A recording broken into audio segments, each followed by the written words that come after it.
पता है, भारत में 80% कानूनी काम कोर्टरूम में नहीं बल्कि कागज पर होता है। जी हाँ, पेपर वर्क। तो जब 5 सेकंड के एक प्रॉम्प्ट से ड्राफ्ट बन सकता है तो फिर 5,000 रुपए क्यों खर्च करें, है ना? आज मैं आपके लिए भारतीय कानूनी सिस्टम के बिग 3 डॉक्यूमेंट्स के लिए एक पूरी प्रॉम्प्ट लाइब्रेरी लेकर आई हूँ। एआई की दुनिया में ना एक कहावत है, प्रॉम्प्ट ही आपकी कलम है।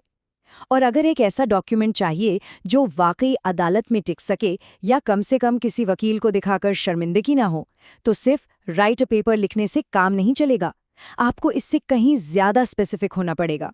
चलिए अब हम अपने एआई को एक कह सकते हैं एक सीनियर एडवोकेट की तरह सोचना सिखाते हैं। और हाँ, एक प्रो टिप याद रखिएगा, इन सभी प्रॉम्प्ट्स के लिए अगर सबसे अच्छा लीगल लॉजिक चाहिए तो क्लॉड या चैट जीपीटी 4.0 का ही इस्तेमाल करें। ठीक है, तो हमारे प्रॉम्प्ट स्टैक में सबसे पहले नंबर पर आता है एफिडेविट। इसे सच्चाई का दस्तावेज भी कहते हैं। तो ये एफिडेविट होता क्या है? असल में ये एक शपथ पत्र है, एक स्वॉन स्टेटमेंट, जिसका इस्तेमाल नाम बदलने, गैप ईयर बताने या यहाँ तक कि सबूत के तौर पर भी होता है। ठीक है, अब स्क्रीन पर ध्यान से देखिए। एक जनरल एफिडेविट ड्राफ्ट करने के लिए ये रहा वो प्रॉम्प्ट जिसे आप सीधे कॉपी पेस्ट कर सकते हैं। प्रॉम्प्ट है, act as an Indian notary expert, draft a general affidavit for purpose by the deponent, name, son of father's name, resident of city. अब इसके बाद एआई को ये भी बताना है कि इसमें क्या क्या चाहिए। पहला, एक फॉर्मल प्रियम्बल। दूसरा, क्रोनोलॉजिकल फैक्ट्स, वो भी नंबर्ड पैराग्राफ्स में। और सबसे जरूरी, ओथ्स एक्ट 1969 के हिसाब से एक स्ट्रिक्ट वेरिफिकेशन क्लॉज एंड ज्यूरिट। और आखिर में भाषा के लिए कमांड दें, फॉर्मल इंडियन इंग्लिश। तो बेसिकली ये प्रॉम्प्ट एआई को क्या करने के लिए कह रहा है? ये एक चेकलिस्ट की तरह है। ये पक्का करता है कि डॉक्यूमेंट में एक फॉर्मल प्रस्तावना हो, सारे फैक्ट्स क्रम से नंबर्ड पैराग्राफ्स में हो, ओट्स एक्ट 1969 के हिसाब से एक सख्त वेरिफिकेशन क्लॉज हो और भाषा एकदम फॉर्मल इंडियन इंग्लिश हो। चलिए अब आते हैं हमारे दूसरे सबसे जरूरी डॉक्यूमेंट पर, रेंट या लीज अग्रीमेंट, जिसे हम कह सकते हैं कैश फ्लो डॉक्यूमेंट। भारत में अगर आप देखें तो 11 महीने के अग्रीमेंट ही रियल एस्टेट की रीढ़ की हड्डी हैं। लगभग हर रेजिडेंशियल प्रॉपर्टी के लिए यही स्टैंडर्ड कॉन्ट्रैक्ट इस्तेमाल होता है। तो एक 11 महीने के लीव एंड लाइसेंस एग्रीमेंट के लिए ये रहा पूरा प्रॉम्प्ट, इसे ध्यान से देखिए। Draft an 11 month leave and license agreement for a residential property in state. अच्छा, अब इसमें जो जरूरी डिटेल्स हैं वो है रेंट, सिक्योरिटी डिपॉजिट और नोटिस पीरियड। पर असली खेल तो है पावर क्लॉजेस का। तो एआई को ये क्लॉज डालने के लिए जरूर कहें, एक lock in period clause, maintenance और स्ट्रक्चरल रिपेयर के बीच का फर्क, रिन्यूअल पर किराया बढ़ाने के लिए एस्केलेशन क्लॉज और टर्मिनेशन राइट्स।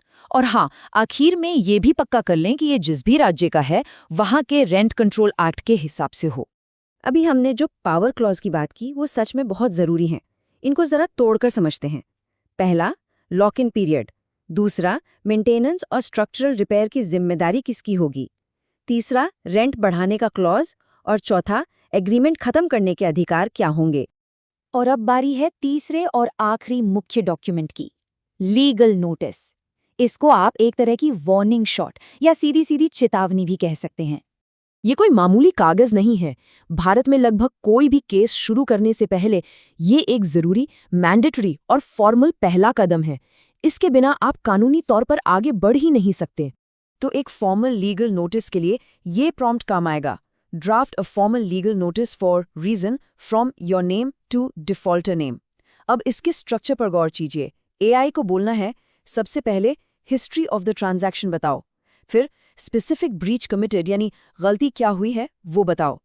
इसके बाद सीधी सीधी आपकी demand, pay ₹X amount plus percentage amount interest with in 15 days. और आखिर में एक final warning, failure to comply will lead to civil criminal proceedings. और हाँ, tone assertive and strictly professional. तो ये प्रॉम्प्ट एक बहुत ही खास स्ट्रक्चर को फॉलो करता है। लेन देन का पूरा इतिहास, क्या कॉन्ट्रैक्ट तोड़ा गया है उसका ब्यौरा, ब्याज के साथ पैसों की मांग और आखिर में एक आखिरी चेतावनी। और टोन एकदम असर्टिव और प्रोफेशनल। और अब जैसा कि मैंने वादा किया था, एक बोनस सेक्शन। ये है रैपिड फायर प्रॉम्प्ट लाइब्रेरी। बस अपनी ज़रूरत के हिसाब से कॉपी पेस्ट कीजिए और काम हो गया। अगर एक एनडीए चाहिए तो प्रॉम्प्ट है, draft mutual NDA under the Indian contract act. RTI application file करनी है तो लिखिए, write an RTI application to department, freelance work contract बनाना है तो ये रहा, draft freelance service agreement with IP transfer. और अगर नाम बदलना है तो बस ये प्रॉम्प्ट इस्तेमाल करें, draft name change affidavit for gazette notification. अब 1 मिनट रुकिए, सबसे जरूरी बात अब आ रही है, एक रियलिटी चेक। देखिए, एआई को एक जूनियर आर्किटेक्ट समझिए, वो आपको पूरा नक्शा बना के दे देगा, लेकिन बिल्डिंग पर फाइनल साइन ऑफ करने के लिए तो एक सिविल इंजीनियर यानी एक असली वकील चाहिए ही होगा।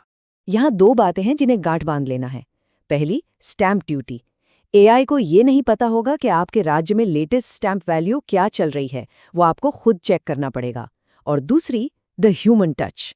एआई आपके लिए कोर्ट में खड़ा नहीं हो सकता। तो स्मार्ट तरीका क्या है? एक सही वर्क फ्लो फॉलो करे। स्टेप 1, एआई से ड्राफ्ट बनवाइए। स्टेप 2, उसे अपनी ज़रूरत के हिसाब से पर्सनलाइज कीजिए। स्टेप 3, एक वकील से उसे रिव्यू करवाइए। और स्टेप 4, आखिर में उसे सही स्टैम्प पेपर पर प्रिंट कीजिए। तो इसका फ़ायदा क्या है? अगर आप इन प्रॉम्प्ट्स को इस्तेमाल करना सीख जाते हैं तो समझिए कि आपने अपनी 70% कानूनी सरदर्दी को ऑटोमेट कर दिया। मतलब आपका बहुत सारा शुरुआती काम और समय बच गया। अब एक सवाल, क्या ये पूरी प्रॉम्प्ट लाइब्रेरी एक पीडीएफ में चाहिए? अगर हाँ, तो बस नीचे कमेंट्स में लीगल टाइप कर दीजिए और आपको इसका लिंक मिल जाएगा। हमारे साथ जुड़ने के लिए बहुत बहुत धन्यवाद। अगर इस एआई हैक से आपका पैसा और समय बचने वाला है तो इस चैनल को सब्सक्राइब करना मत भूलिएगा। जय हिंद।